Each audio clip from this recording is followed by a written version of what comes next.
Welcome to This Just In, the show bringing you the latest advancements in healthcare, strategy, innovation, and public policy. And now, for the fastest voice in healthcare, here's your host, Justin Barnes.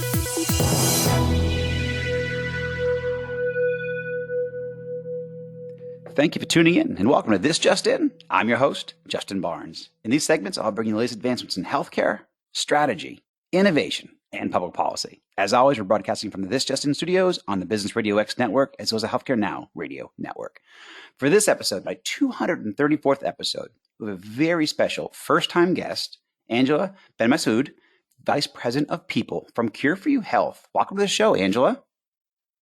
Thank you, Justin. I'm so happy to be here.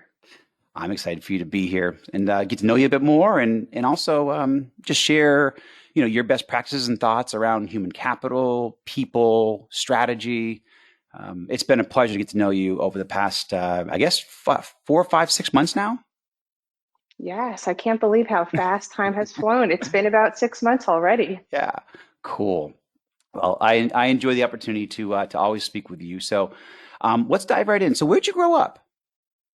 So I grew up in Bayside, Queens, New York, lived there through elementary school, and then moved with my parents, obviously, through to Bethlehem, Pennsylvania, lived there for several years, went to high school, spent a little bit of time in Colorado, and moved to Tampa, Florida in 2014, and absolutely love it. I don't even like going back home anymore because I love the sunshine and the gorgeous weather of Florida.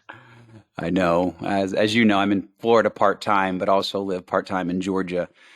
And it's been so brutally cold. I'm in Georgia now, and the studio's here, and it's about 28 degrees or 25 degrees outside right now. And I've been here for now about a week, and it's been quite difficult. So I get the beautiful weather in Florida for sure. Oh, wonderful. And you get the best of both worlds. You have the sun and the beach when you want it, and some of the mountains and the gorgeous green of Georgia. Very true. Very true. I feel very fortunate.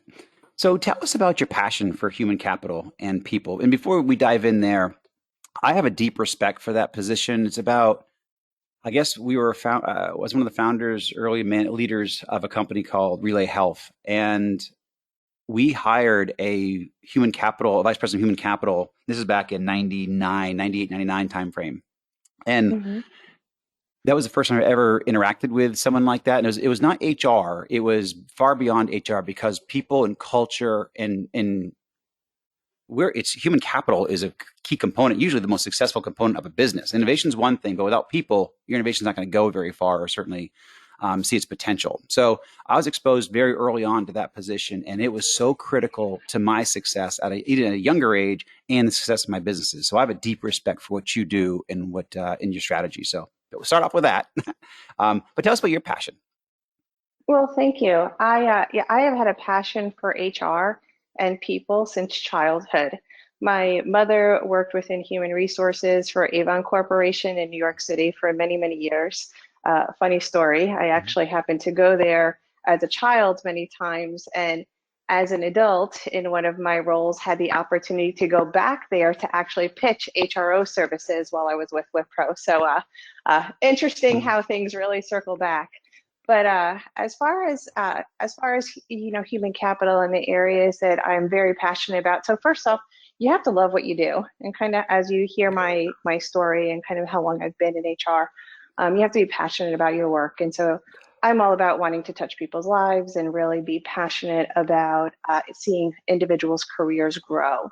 I would say the next area is really kind of focusing on their careers, right? For me, it's so much more than just professional development. It's really trying to understand that individual, helping them understand our organizational goals and objectives, and then aligning the two, and together ensuring that not only is our organization meeting its goals, but also our employees are meeting their personal and professional goals along the side. Yeah. And then I would say the last piece would really be about kind of organizational communication and empowerment, really focusing on and ensuring that us as an organization are all aligned on vision and mission, and then communicating those regular updates to our team, ensuring that they're contributing to that direction that we're going. So, really being passionate, taking an interest in careers and aligning objectives, and then just communication. It's excellent. And yeah, as a leader, it's critically important, that we work alongside these types of strategies because you enable me and my teams and in other leaders to achieve much greater, success. And so I've certainly witnessed that with you, but then also certainly through just my past. It's a topic that I was excited to have and host because I don't think people spend enough time focusing on culture and focusing on their people. They obviously understand the importance, but developing them, creating the right culture for everybody to thrive. That's when you really truly build, in my opinion, a multi-billion dollar business or even $1 trillion business with Apple. So Oh, phenomenal. yes. And one of the areas that has really stood out to me too with our team, especially your team, they are hungry, motivated, driven. They embrace all of the development opportunities that we have. And I have to say, Qure4U is the first company I've come in and worked for where we have a coach who Mhm. is on staff with our sales team and Yeah. working side by side with them to continuously improve and advance their skills. And they are so embracing of it. Yes, I completely agree. And just met with him a couple days ago, and he's as amazing as ever. So tell us about your background, just what inspired you to join Cure4U and some of those early days. Happy to. So, from my first interview with Monica, followed by the remainder of the executives, I've been blown away by the openness and character of each person I've interacted with. Monica's candor, her passion, as she spoke about her mission to improve healthcare and increase access through services like our digital check-in feature and remote patient monitoring. Through my first conversation with you, when I asked you when you joined, why you joined Qure4U. Yep. Do you remember what you said to me? I do. I do. Yes. So I remember you saying, I remember your response being, Monica and Torsten had asked for my advice, not my Rolodex. And we really talked through how they asked your advice on growing the business. And today, obviously, I can see how much they've taken hold of our business. I know we talked about Florida, and you've really expanded our growth across the nation Mhm. today. How have those insights been for you since then? Yeah, I mean, I think it's important to even take a moment there to talk about, there's a lot of people who see growth leaders and sales leaders and marketing leaders and want to use them for their Rolodex and use them for their contacts. And that can certainly happen over a period of time, but you got to build trust. And this is a great topic for, half my listeners are CEOs. And it's just something to take a moment just to digest a little bit and go, you want to surround yourself with people who do have deep contacts, which is wonderful, but more so can offer you really sage advice, can help you navigate the waters. And I tend to work with a lot of younger leaders or leaders who have not, been in the industry for 20, 30, 40 years, but rather this might be their first startup or their first company. And there's a lot to navigate there. So just, from a leadership perspective, really helping them with some of those fundamental foundations, and then obviously opening up the Rolodex and contacts. And the Rolodex is far beyond just customers. It's also, as you know, employees. I think half, the team at Cure4U comes from my past, either actually at Relay Health or McKesson or Greenway. So it really is, there's much more to it than just than sales assistants. It's really building people. It's building culture. It's giving you the foundation for success. So, yeah, I agree with you. Oh yeah, life lesson learned. I do not ask about Rolodex any longer, because it shines through regardless, right? You see the impact that you have made in growing this organization, your prior organizations, the connections that you've made, and it really goes without saying. So definitely value that. And I will say that that conversation that you and I had that day is a key contributor that prompted me to join the organization. Yeah, I love it. I love it. And I will delineate there though. So I was a board member first, and that's of Cure4U before I joined them full time, and I think if you are hiring a direct like a quota carrying salesperson, certainly leveraging their Rolodex is important. It's a little bit different than I just have to be careful because I built, it's taken me 25 years to build a lot of my relationships, so I don't just open them up to people immediately. I've got to build that bridge. I've got to build that trust with them. But on the other side, if you're hiring just a pure salesperson, that Rolodex is very important because you want them, they're going to be in a territory that could be newer. and having relationships to leverage while they're building their territory, while the company's helping you build your territory in your region is very important. Having, 5, 10, 15, 20 different organizations, hospitals or health, practices in our industry to walk into will really help you kind of get off the ground. So I completely agree with you. It's excellent. Yes, and I think a perfect example of that and how we leverage kind of not necessarily directly asking for the Rolodex, but hiring our sales talent is really working with them to create their business plan and having them present those business plans to us, which really become then their first 90-day roadmap. Yep. Very true. Wonderful. So we both have mentioned culture here, but you brought up culture a few times. And so tell me how you're shaping culture and how you do that. Yes, so as you already know, I absolutely love to read. And through books such as No Rules Rules by Reed Hastings, the CEO for Netflix, and Aaron Myers, Delivering Happiness by Tony Hsieh, he is the CEO for Zappos, and then most recently, The Buddha and the Badass by Vishen Lakhani. The lessons we've learned from The Great Resignation have shined a light on the importance of finding purpose in your work, feeling valued, and growing your career. It's become so much more than money. It's meaning and finding your why. And Buddha and the Badass drives many of these points home by showcasing simple things like finding your life's purpose, showing small acts of gratitude with your peers, and the overwhelming positive and engaged culture that this can spur. So taking some of those lessons learned into practice through those books, along with the extraordinary talent and culture that we already have in place, our culture has really evolved organically. And the three areas I'd really highlight are collaboration, gratitude, and then transparency and openness. With collaboration, recognizing small moments. Our team, is there assisting a customer, creating a document to help people navigate around our new office, working side by side on unexpected projects to quickly yield results. Those little small thank yous, they'll leverage things like Slack, Pingboard, which is a tool that we're using. They'll also leverage, emails, in-person communication, where they're sending thank yous, not just for the task itself, but just appreciation for the individual who helped. And those little acts of kindness that they display really go a long way. And then the last thing I'd say is on the transparency and openness, which I've seen with Qure4U since the day I joined.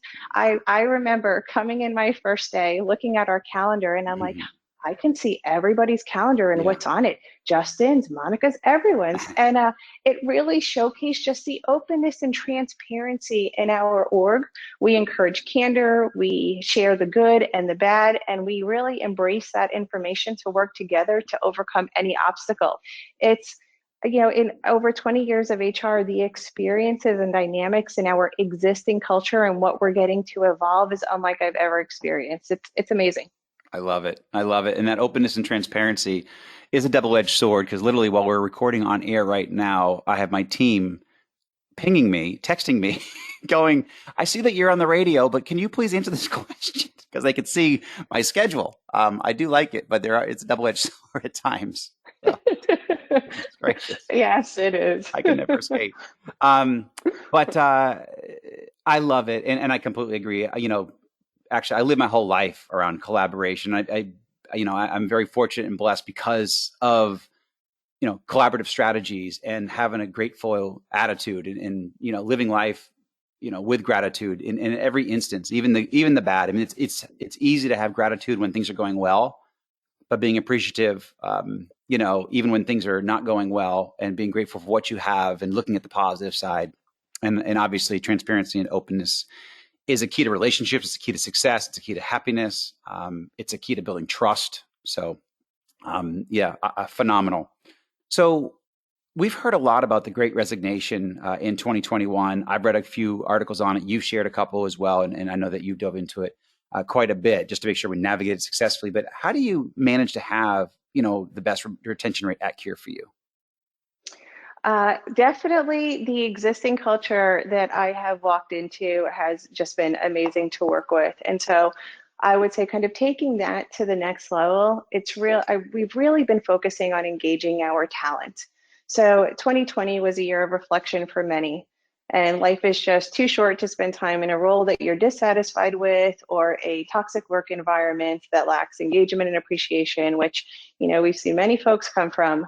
We at Qure4U, we really pride ourselves on listening to our employees and acting on their feedback. So when I joined in August, we spent a lot of time doing one-on-ones, ensuring that, our folks really understood their roles, the perception of the company, what is the perception of the leadership, and understanding of our vision and mission and how their role aligns. We also did some internal pulse surveys for folks who were free to share that feedback in person and or over video conference. And we also, just in January, participated in a Great Place to Work survey, which gave us some very valuable insights. Some of those findings were 100% of our executives fully embody the best characteristics of our company. That tells me we don't just talk the talk, we also walk the walk. We're leading by example. Our folks believe in us. And then the next I would highlight is 100% of our employees feel that they can count on people to cooperate, and 98% when they look at what they've accomplished, they feel a sense of pride. So that showcases our team's passion and commitment. Would you say that you're seeing those things as well, Justin? 100%. Yeah. When I saw this, and I saw even your recap that you sent out, I mean, it does embody who we are, our culture, and where we're going. So I love it. Perfect. And the last thing I would just mention there is we really leverage the constructive feedback that came out of those conversations and those surveys as well. And I would say, the area of opportunity for us that really shined through that we were lacking were on personal and professional growth and development. So as we were planning for our 2022 strategy, what we really focused on kind of bringing into the organization is defining career paths and making sure that individuals can grow upwards in their respective roles or across the organization. We're partnering with companies, we're partnering with some virtual learning companies where we're developing role-based learning paths. And then we are also doing, giving them access to various courses that will help their soft skills. There's some really good certification programs. So our implementation team is really excited about studying for their project management certification, and they'll all achieve a PMP certification. That's awesome. Our engineers are super excited about the AWS Certified Solutions Architect course, which is also going to leverage their way to a certification. And these certifications can hold weight within our org as well as their respective fields. So we're really trying to find a way to keep growing their skills and giving them opportunities that will help them not just at Qure4U, but also in their broader careers. And then just the last thing I would mention there is another area, and not just within Qure4U, but I recommend this, across the individuals listening today, but a line of sight into metrics and KPIs. Yeah. When you can share with your employees what their KPIs are when they start, folks are competitive. It gives them an opportunity to know what their performance is measured upon. 3 metrics, just keep it simple, and make sure that they fully understand it, and they themselves can work to increase those stats personally so they compete with themselves, but they can also compete against their team members in a team-based environment. So it really helps to drive results for the organization, but it also gives the employee just some skin in the game to really focus on improving themselves as well. Yeah, I completely agree. And I'm a very big supporter of education for your team consistently. As you mentioned earlier on, I've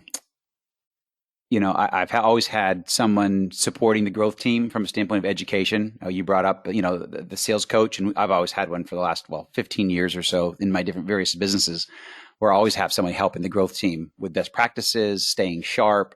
And I just believe across the board. So it doesn't matter what department you're in, I do wholeheartedly support, advancing yourself, education, and obviously, as you mentioned, measuring, KPIs and metrics. You got to measure, on a consistent daily basis, weekly basis, monthly basis. So. Yes, one of the nice things with those sales coaches too, and just coaches in general, they're neutral parties, right? So the employee, their manager, they can feel free to give, feedback, and that coach can really help guide and direct completely unbiased to the organization, which goes a very long way. Yep, very true. So we're coming into the last 5 minutes or so of the show, but it sounds like you're, I know your 2021 ended up very well. But what's in your radar for 2022? A couple things. So purpose driven, people want a career where they find purpose. We've seen a lot of studies about that, especially over the last 2 years. And Qure4U offers a purpose by leveraging technology to improve and increase access to healthcare. We want to help our healthcare practitioners by relieving their burnout. We want to increase access to healthcare in rural and remote areas where a physician can monitor blood pressure, glucose, oxygen levels remotely. This way the patient doesn't have to leave their home or waste time on a long commute. So that purpose really means something to individuals, right? Mm-hmm. So it helps them align their personal objectives to the organizational objectives. Love it. The next I would say, and we talked a bit about this, so I won't belabor this to death, but objectives and key results, OKRs, formed by Andy Grove, as well as John Doerr and in his book, Measure What Matters. But technology moves at the speed of light, and OKRs really give us an opportunity to set these big, audacious goals on a quarterly basis while we can still be agile and flexible for innovation and meeting unexpected demands. And then another kind of buzzword that you've been hearing a lot in HR is a hybrid work environment. Mm-hmm. And so I'd say, coming into Qure4U, I've been remote, obviously, since COVID began, and kind of working through the hybrid environment and different work environments. And one of the areas that's really stood out to me with Qure4U as I've gotten acclimated to our work is that is how flexible we are in allowing where the individuals work, and we really allow it to be their choice. So we have a beautiful office, our new office in Bradenton. Yeah. As you noted, we have an office in Georgia as well, and then we have people spread out. Well, that the allowing them to kind of make that decision really allows them to be where they're going to be most productive. And many of our employees still choose to come into the office because they really enjoy that face-to-face interaction. Yeah, for sure. For sure. And then lastly, yeah, go ahead. Sorry. Lastly, I would just say performance management and continuous real-time feedback. Gone are the days of the annual performance review. So, discussing not just performance feedback, but taking an interest in where your employees' career objectives are. And again, listening for areas where you can align those career objectives to the organizational objectives really helps to keep everybody aligned. It helps the employee to see where they stand and what their future is with the organization. Yep. I love it. And I completely agree. And yeah, it's something I've had to institute a little bit more, even just the continuous feedback. And that's easy, but having it continuously measured has been the part where it takes a lot of work. And actually, you've personally been able to help me with some of that. But I do have one last question before we break. I got about 2 minutes. But we've talked a lot about, what you've achieved, since joining Qure4U. But what's your most proud achievement in your past? Thank you. Great question. As a young single mom in my early 20s, I was homeless. And in 1996, Marriott Corporation gave me an opportunity to work for one of their hotels in Colorado in human resources. And that, combined with seeing, my mom's career trajectory, I really just found my passion, and that was where I wanted to be. So, but as my HR career really took off over the years, I never really had time to fulfill my degree. I would take courses here and there, but never completed. And so in 2016, met my boyfriend, who's now my husband. He really inspired me to go back to school while he was enrolled in school as well.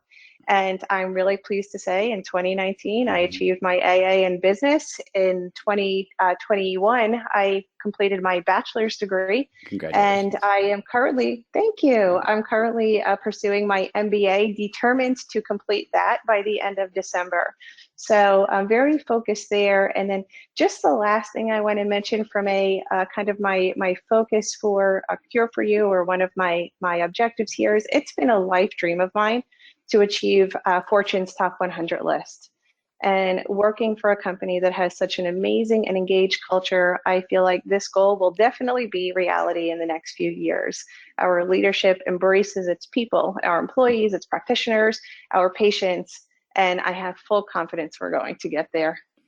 Yeah, I was actually, shocked how, because I'm kind of in the throes in the, in the daily craziness of building the business. And I was just shocked at how well we scored in the best places to work survey. So I know we're well on our way. I knew we had a great culture. Neck. Yeah, I knew we had a great culture and a great team, but sometimes you're just so in the throes every single day, you actually forget what you're accomplishing. You did a phenomenal job there. I'm very proud of the whole Qure4U leadership team, to be honest, that we foster that type of environment. And actually, I don't think I've ever achieved that. Not the scores that we had were very significant, and that's also, I think it's hard to do as a younger company, just because we don't have all the tools and the budgets that a lot of the larger organizations do. But obviously, they don't have sometimes the happiness that we have and the creativity and inventiveness that a smaller company has, which leads to happiness and success. So I get that piece. But no, you did a phenomenal job there, Angela. So thank you for that. Well, thank you, Justin. It's definitely a team effort. I would say that we have a phenomenal executive team who truly puts people first. Yep, I agree. Well, we're at time, Angela. Thank you so much for joining me and having you. And it's great to have you on air. And I appreciate you taking the time out of your busy schedule to join us. So thank you again. Thanks so much for the opportunity, Justin. It was great being here. You got it. And thank you to everyone for joining us today. And please tune in weekdays at 2:30 p.m. Eastern, 11:30 a.m. Pacific. As always, you can track me on Twitter at HIT Advisor and use the hashtag ThisJustinRadio so we can respond to your comments from the show. If you missed any of this episode or want to hear more, all my shows are posted on Apple iTunes, SoundCloud, iHeartRadio, Spreaker, Google Play, and TuneIn. And also you can see some of the updates we put out on justinbarnes.com. Thanks, everyone. Stay safe.